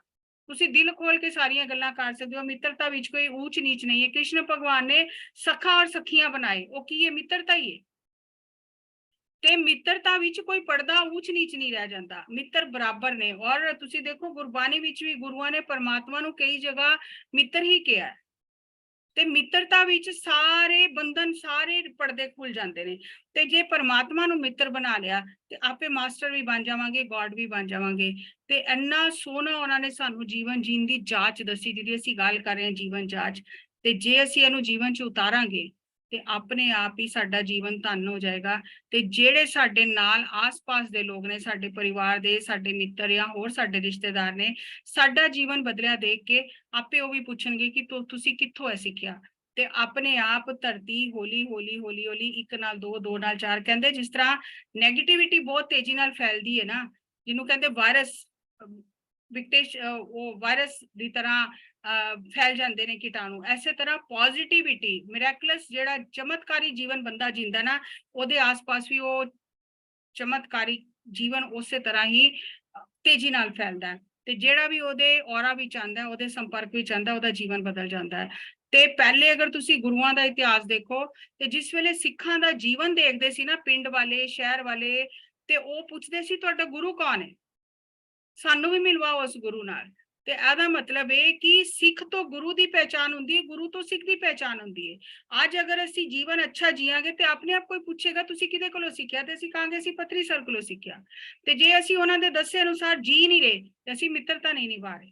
ਤੇ ਅਸੀਂ ਮਿੱਤਰਤਾ ਦੇ ਲਾਇਕ ਬਣਨਾ, ਮਾਸਟਰ ਬਣਾਉਣਾ, ਗॉड ਬਣਾਉਣਾ ਫਿਰ ਉਹਨਾਂ ਦਾ ਕੰਮ ਹੈ। ਪਹਿਲੇ ਅਸੀਂ ਮਿੱਤਰਤਾ ਦੇ ਲਾਇਕ ਤੇ ਬਣੀਏ, ਤੇ ਜੋ ਉਹਨਾਂ ਨੇ ਸਾਨੂੰ ਜੀਵਨ ਜਾਚ ਸਿਖਾਈਏ ਅਸੀਂ ਉਹਨਾਂ ਅਸੂਲਾਂ ਤੇ ਚੱਲੀਏ, ਤੇ ਆਪਣੇ ਆਪ ਉਹ ਸਾਡੀ ਬਾਹ ਪਕੜਨਗੇ। ਤੇ ਜਿਹਦੀ ਬਾਹ ਗੁਰੂ ਪਕੜ ਲੈਂਦਾ ਨਾ, ਤੇ ਗੁਰੂ ਦੀ ਬਾਹ ਸਿਰਫ ਇਸ ਲੋਕ ਵਿੱਚ ਨਹੀਂ ਗੁਰੂ ਪਕੜਦਾ, ਪਰ ਲੋਕ ਵਿੱਚ ਵੀ ਫਿਰ ਉਹ ਸਹਾਇਤਾ ਕਰਦਾ, ਪਰ ਲੋਕ ਵਿੱਚ ਵੀ ਪਕੜਦਾ। ਤੇ ਇਸ ਤੋਂ ਸੌਖਾ ਰਸਤਾ ਹੋਰ ਕੀ ਹੈ। ਸੋ ਤੁਹਾਡੇ ਸਾਰੇ ਜੋ ਵੀ ਮੈਨੂੰ ਸਮਝ ਆਇਆ ਮੈਂ ਤੁਹਾਡੇ ਨਾਲ ਸ਼ੇਅਰ ਕੀਤਾ। ਸੋ ਸਾਰਿਆਂ ਦਾ ਬਹੁਤ ਬਹੁਤ ਧੰਨਵਾਦ। ਥੈਂਕ ਯੂ, ਧੰਨਵਾਦ, thank you. Thank you so much ma'am ਜੀ। ਇੰਨਾ ਸੋਹਣਾ ਗਿਆਨ ਤੇ ਆਪਣੀ ਭਾਸ਼ਾ 'ਚ, ਜਿਵੇਂ ਸੁਣਦੇ ਤੇ ਬਹੁਤ ਰਹੇ ਆਪਾਂ ਇੰਗਲਿਸ਼ 'ਚ, ਹਿੰਦੀ 'ਚ, ਪਰ ਇਹ ਬੜਾ ਇੱਕ ਜਿਹੜਾ ਤੁਸੀਂ ਨਵਾਂ ਰੂਪ ਸਾਡੇ ਸਾਹਮਣੇ ਪੇਸ਼ ਕੀਤਾ ਤੇ ਇੱਕਦਮ ਐਨਰਜੀ ਫੀਲ ਹੋ ਰਹੀ ਸਕਿਨ ਤੇ, ਕਿ ਮੈਂ ਜੋ ਸਰ ਨੇ ਕਿਵੇਂ ਉਹ ਆਪਣੇ ਤੇ ਪ੍ਰਮਾਤਮਾ ਦੀ ਕਿਰਪਾ ਕਿੰਨੀ ਆ ਕਿ ਜ਼ੂਮ ਤੇ ਬਸ ਆ ਕੇ ਬਹਿਣਾ, ਤੇ ਸਰ ਨੇ ਇਕੱਲਿਆਂ ਨੇ ਸ਼ੁਰੂ ਕੀਤਾ, ਉਹ ਵੀ ਕਿਸੇ ਦਾ ਡੋਰ ਨੌਕ ਕੀਤੇ ਤੋਂ ਬਿਨਾਂ, ਦਰਵਾਜ਼ਾ ਖੜਕਾਉਣ ਤੋਂ ਬਿਨਾਂ, ਕਿ ਕਿੱਡਾ ਵੱਡਾ ਜੇਰਾ ਉਸ ਗੁਰੂ ਕੋਲ, ਹਨਾ, ਕਿ ਜੇਰਾ ਸਿੱਖਣਾ ਹੋਵੇ ਤੇ ਆਪਣੇ ਪੱਤਰੀ ਸਰ ਜੀ ਕੋਲੋਂ। Thank you so much ma'am ਜੀ, ਥੈਂਕ ਯੂ ਜੀ, ਥੈਂਕ ਯੂ। ਕੱਲ ਫਿਰ ਮਿਲਾਂਗੇ ਨਵੇਂ ਕਿਸੇ ਵਿਸ਼ੇ ਨਾਲ, ਨਵੇਂ ਪ੍ਰਸ਼ਨ ਉੱਤਰਾਂ ਨਾਲ, ਤੇ ਜ਼ਰੂਰ ਜੁੜੋ। ਔਰ WhatsApp ਨੰਬਰ YouTube ਤੇ ਸ਼ੇਅਰ ਕੀਤਾ ਗਿਆ, ਜੋ ਵੀ ਜੁੜਨਾ ਚਾਹੁੰਦੇ ਨੇ, YouTube ਦੇਖ ਰਹੇ ਨੇ, ਉਹ WhatsApp ਤੇ ਮੈਸੇਜ ਕਰ ਦੇਣ ਤੇ ਉਹਨਾਂ ਨੂੰ ਅਸੀਂ ਸਵੇਰ ਦੇ ਸੈਸ਼ਨ ਵਿੱਚ ਵੀ ਜੋੜ ਲਾਂਗੇ। ਔਰ ਰਾਤੀ 9:30 ਤੋਂ 10:30 ਧਿਆਨ ਹੋਏਗਾ, ਸਹਿਜ ਧਿਆਨ ਪੰਜਾਬੀ ਵਿੱਚ। ਜੋ ਵੀ ਜੁੜਨਾ ਚਾਹੁੰਦੇ ਨੇ ਉਹ ਰਾਤੀ ਸਹਿਜ ਧਿਆਨ ਕਰਨ, ਕਿਉਂਕਿ ਸੌਣ ਤੋਂ ਪਹਿਲੇ ਜ਼ਰੂਰ ਧਿਆਨ ਕਰਨਾ ਚਾਹੀਦਾ। ਔਰ ਉਹਦਾ ਕੀ ਵਿਗਿਆਨ ਹੈ, ਕਿਉਂ ਕਰਨਾ ਚਾਹੀਦਾ, ਇਹ ਅਸੀਂ ਕੱਲ ਤੁਹਾਡੇ ਸਾਰਿਆਂ ਨਾਲ ਸਾਂਝਾ ਕਰਾਂਗੇ। ਸੋ ਹੁਣ ਇਜਾਜ਼ਤ ਦਿਓ, ਅੱਜ ਇੰਨਾ ਹੀ। Thank you, thank you, thank you. ਸਤਿ ਸ਼੍ਰੀ ਅਕਾਲ।